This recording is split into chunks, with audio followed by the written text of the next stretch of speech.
I grew up around people, a huge cultural clash centered around the African and the American culture. My mother, Rima, gave birth to me at Columbia Hospital for Women in Washington, D.C. Although it no longer exists, it was a hospital that brought fond memories to my parents. They say the oldest child is the experiment, so when my siblings, Obonya, Angelina, and Fanny, followed after, my parents were well experienced with childcare. As the oldest and a year apart from my sibling Obonya, I had the opportunity to have one-on-one daycare with my mom, Sabina. I remember a time when she was in the kitchen and I was with her and reaching out to an object in the kitchen. I felt through this experience I grew a few inches, but actually, as I meditate on the experience, it was a metaphorical experience signaling the end of one stage of my childhood and entering another stage. As a child, I grew up having experiences with spiritual, malignant forces. I recall at the early age of 3 being seized by a spiritual being and immediately stretching my hand out to the knife on the kitchen counter that my mother was using to kill the chicken. I quickly tattooed my left hand. That tattoo has its meaning and symbol, but since it was done when I was so young, I seldom remember it's there on my left hand. I know at an early age I was possessed by something or someone I couldn't control.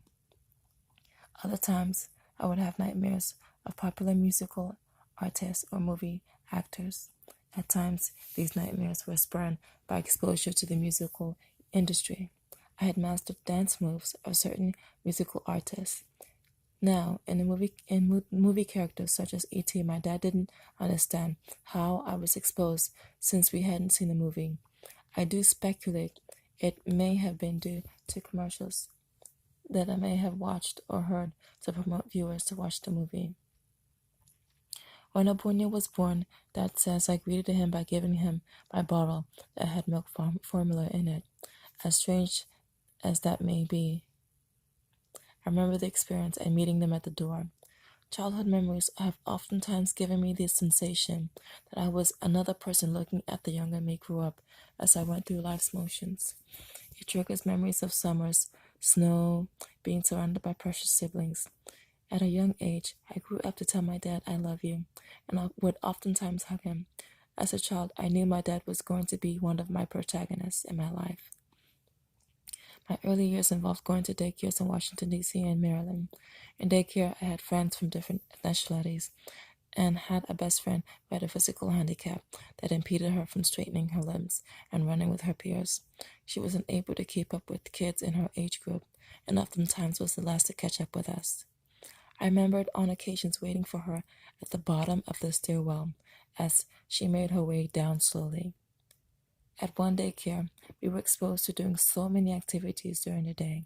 We would paint, dance, celebrate birthday parties, and oftentimes would have nap times. During nap times, I would wake up not realizing I had wet my cot. The teacher or assistant, disgusted at the behavior, would pinch my bottom in front of other peers who were waiting in line to be changed by her. At a young age, I hadn't learned to voice my opinions about school or the treatment I received. Dad and Mom never knew of the experience, but when one of my peers taunted me by calling me poo-poo, poo-poo, my dad removed me from that daycare and placed me in a new one.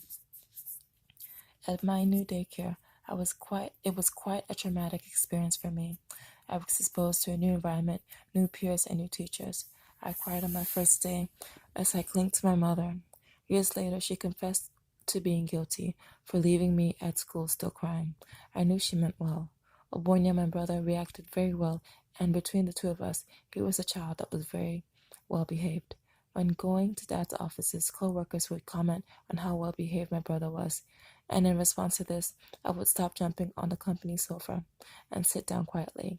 My first day at daycare, crying lasted a few minutes. I was amazed there were many children playing effortlessly. Some role played, others played with blocks, others pretended to be mommies carrying babies. One little girl confronted me, commented. She said, seeing me crying as I came through the door and didn't want to let go of mommy. I didn't pay any mind to the comment and soon forgot as the teacher ushered the class to sit on the carpet and listen to the next set of directions she would give. My best friend at the time was Michael. Mom liked to call him my boyfriend. I remember the occasion I wanted to bring my new best friend home, Michael, home. I presented him to Dad, Jamie K, and expressed my desire to bring him home. Dad, smiling, said softly, "No, Alice, he can't come home." I hadn't remembered the incident until Mom retold the story to Auntie Rose years later in London, England. At the time, I was around age 10. As children in daycare, we had lots of opportunities to go on field trips.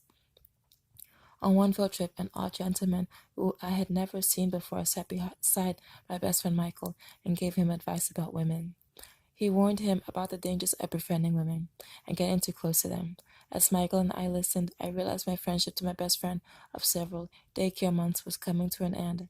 I was sad to realize this was the closure he and I needed because after some time, I would travel to Nigeria, Africa.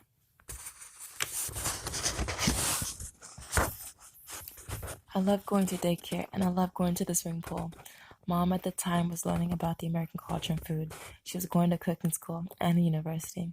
It must have been challenging for a non-English speaker to have taken on a culture and language different than what they were used to experiencing. I'm so grateful for the spaghetti dinners with ketchup and donut dinners.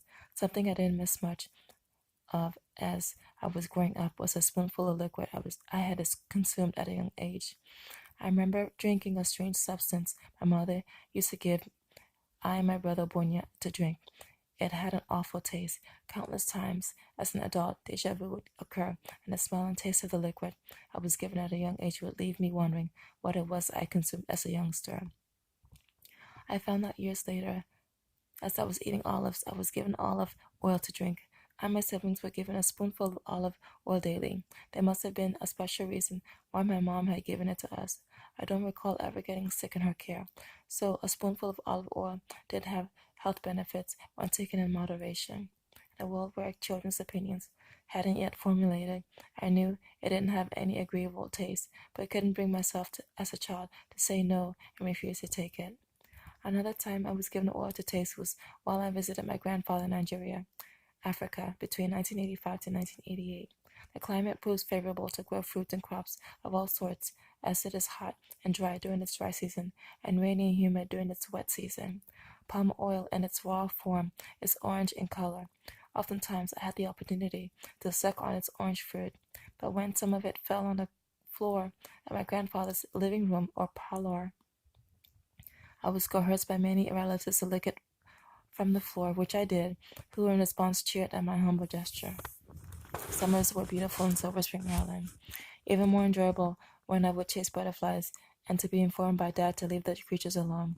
We had a large backyard, and it was a pleasant time to play with the water faucet, smell the roses, tuck my siblings and baby Fanny, and enjoy the sun's rays. Winters were very enjoyable, as we would get to play in the snow and attempt to make a snowman. Of course, Ifeanyi, who was still a toddler, was allowed to come outside on some occasions. Since he was so small at the time, he didn't fully enjoy the great outdoors as I, Bonnie, and Angela did, although I would go back into the house and talk to him, giving me words of comfort that I felt sorry for him and promised to come to play at my earliest opportunity. I, Obonya, and Angela would play outside, and for safety reasons, leaving Paul inside in the rollable baby chair because he was too young. I used to feel sorry for Ifeanyi Paul because he had to be left behind and watch us as we played outside. I would tell him, Ifeanyi, I'm so sorry you can't come outside with us. You are very young and might be hurt. I love my brother Ifeanyi so much, he even appeared in my dreams for several years as a guardian angel. Our next door neighbors were very nice. They had two children, John and Linda. At times, John would play with Obonya, and Linda would play with me. Time used to go by quickly when we were together. Little time was spent in each other's company, as the only experience I recollect was Linda taking me to the party. Evenings felt very dull as the sun would go down. While the sun was out, playtime would be spent outdoors and dinner prepared by Mom, who was in school at the time, was stuffed on the table. I remember spaghetti dinners and donut dinners. Each time I came home, I hoped for a donut dinner, but chances were usually slim. I remember family time was spent taking pictures and watching video recordings. I don't remember when Dad did film footage of I and my siblings, but he had plenty of film he would show us on a film projector. Exhilarating days involved Dad taking pictures of us, asking me to pose for the camera, and watching video recording of our childhood days. Perhaps it was his way of savoring the moment, enjoying something his father hadn't done, or something that wasn't of custom in his Nigerian village. He came from a village called Arochukwu. Chukwu is the name for God.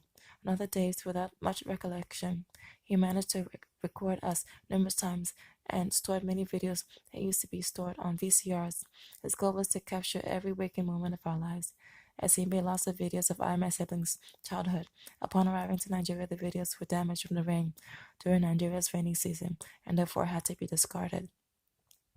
Part of being of the Nigerian High Commission involved moving from house to house in different neighborhoods within the United States.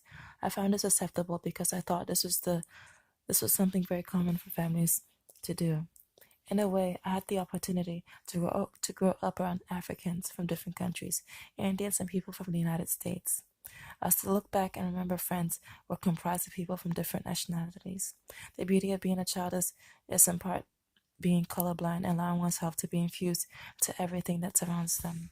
Despite the many friendships I formed during childhood as a child, it was difficult to have long-term friendships with peers in daycare because we were apt to move to different homes or countries for diplomatic reasons. It was summer of 1985, and it was time to go to Nigeria. I didn't understand why Mom was bidding us farewell and why we had to leave her behind. As she said her goodbyes to us, I could still sense the sensation of her mouth in my ear. I, Dad, and my 3 other siblings headed for the plane. As I was seated, I sat my doll beside me. I received it as a gift from Dad from a shopping mall he had taken me to.